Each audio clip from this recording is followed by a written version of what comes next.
హరే కృష్ణ. ముందుగా ఒక బౌల్ అయితే తీసుకొని దాంట్లో 1 కప్పు గోధుమ పిండి, అరకప్పు జొన్న పిండి, అరకప్పు రాగి పిండి తీసుకోవాలి. దీంట్లో తగినంత సాల్ట్ అయితే యాడ్ చేయాలి. దీన్ని ఇప్పుడు మంచిగా కలుపుకోవాలి. పిండిలో ఒక గిన్నెలో 1.5 కప్పు వాటర్ అయితే తీసుకోవాలి. దీన్ని స్టవ్ మీద పెట్టి వేడి చేయాలి. ఇలా బాగా వేడవ్వాలి వాటరు. ఇప్పుడు స్టవ్ ఆఫ్ చేసి ఈ వాటర్ని పిండిలో కలుపుకోవాలి. కొంచెం వాటర్ని పక్కన ఉంచుకోవాలి. మీరైతే స్పూన్ యూజ్ చేయండి. నాకు అలవాటు కాబట్టి చేత్తోని కలిపేస్తున్నాను. కొంచెం వేడిగా అయితే ఉంటుంది పిండి. స్పూన్ యూజ్ చేసుకోండి. నాకు అలవాటు కాబట్టి చేత్తోని యూజ్ చేస్తున్నాను. ఇలాగ పిసికేస్తున్నాను. కాసేపు చల్లార్చుకొని ఆ తర్వాత చేత్తో ఇలాగ మంచిగా కలుపుకోవాలి మెత్తగా పిండిని.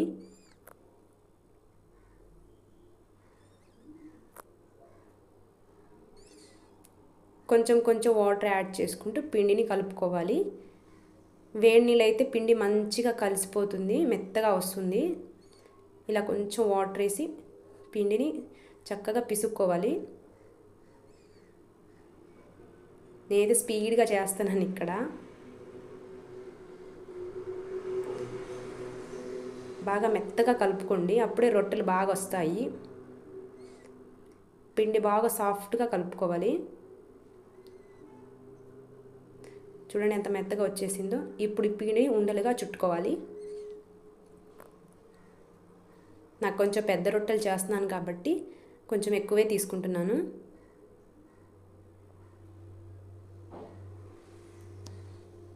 ఇలాగా అన్నీ కూడా ఉండల్లా చేసుకోవాలి.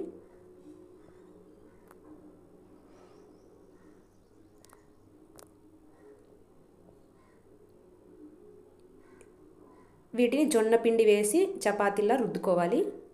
జొన్న పిండి యూజ్ చేయండి, అప్పుడే తొందరగా అయితే వచ్చేస్తాయి. మరి ఎక్కువగా పల్చగా అయితే చేసుకోకండి, రొట్టెలు విరిగిపోతాయి. వీలైనంత వరకు చేసుకోండి. మీకు వీలైనంత వరకు రుద్దండి. ఎందుకంటే జొన్న పిండి ఉంది కాబట్టి కొంచెం విరిగిపోయే ఛాన్సెస్ అయితే ఉంటాయి. ఇలాగా రుద్దుకోవాలి.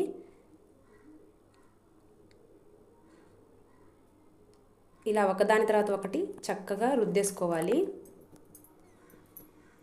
బరువు తగ్గాలి అనుకునే వాళ్ళు ఇదైతే ట్రై చేయండి, తప్పకుండా బరువు తగ్గుతారు. బీపీ షుగర్ ఉన్నోళ్ళు, జొన్న రొట్టెలు రాని వాళ్ళు ఇలా ట్రై చేయండి. ఇది మంచి ప్రోటీన్ ఫుడ్ అనమాట. ఇలా అన్నీ ఒకదాని తర్వాత ఒకటి రుద్దేసుకోవాలి. జొన్న పిండే యూజ్ చేయండి, గోధుమ పిండి అయితే యూజ్ చేయొద్దు. ఇలా కాలుతున్న పెనం మీద అయితే వేసుకోవాలి.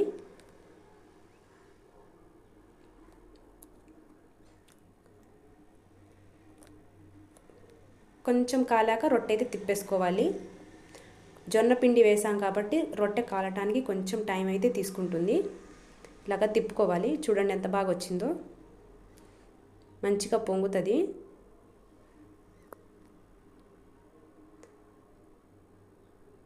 ఇలా తిప్పుకుంటూ కాల్చుకోవాలి. ఇలా కాలిన తర్వాత పక్కన పెట్టుకోవాలి. ఒకదాని తర్వాత ఒకటి ఇలాగా వేసుకోవాలి.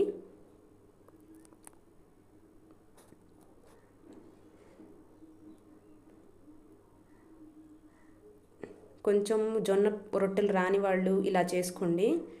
కొంచెం టైం అయితే తీసుకుంటుంది రొట్టెలు కాలటానికి. చూడండి ఎంత బాగా పొంగుతుందో. ఇప్పుడు దీన్ని తిప్పేయాలి.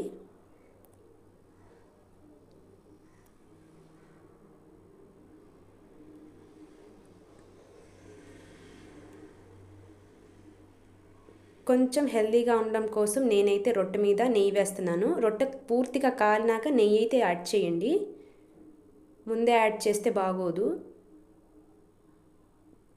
ఇలా ప్రెస్ చేసుకొని తీసేయాలి. ఎంత మంచి స్మెల్ వస్తుందోనండి, నెయ్యి తీసి కాల్చానమాట. ఇది హెల్త్కి చాలా మంచిది. కొంచెం బీరకాయ కూర వేసుకొని అయితే తింటున్నాను. నా వీడియో నచ్చితే లైక్ చేసి నా ఛానల్ని సబ్స్క్రైబ్ చేసుకోండి.